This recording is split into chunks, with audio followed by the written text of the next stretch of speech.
দেখুন বন্ধুরা, আমি আজকে বানাবো বাঁধাকপি ভাজা। এখানে নিয়েছি আলু, বিট আর গাজর আর চৌকো করে পেঁয়াজ কেটে নিয়েছি। টমেটো দেবো, আরেকটা দেবো, একটা দিয়েছি। এবার এখানে নিয়েছি বাঁধাকপিগুলোকে, তো আমি কুচি কুচি করিনি, এরকম বড় বড় করে আমি কেটে নিয়েছি।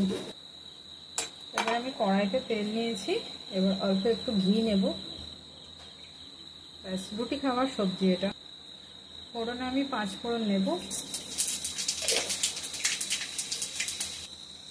এবার আমি সবজিটা দেব।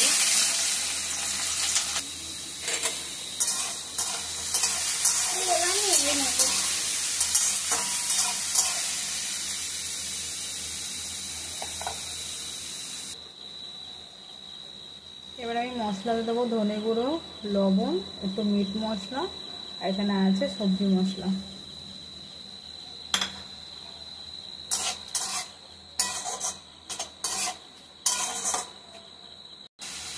এবারে দেবো কয়েকটা কাঁচা লঙ্কা।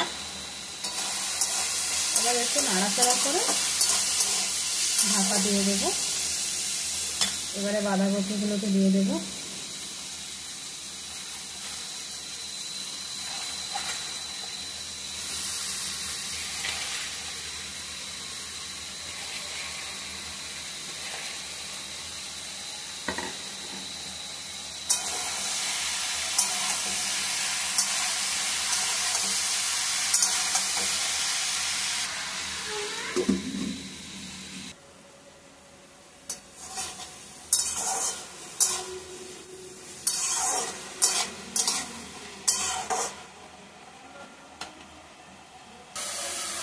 এই দেখুন বন্ধুরা, একেবারে রেডি হয়ে গেছে। এবারে নামিয়ে নেবো। ভালো লাগলে অবশ্যই লাইক করবেন।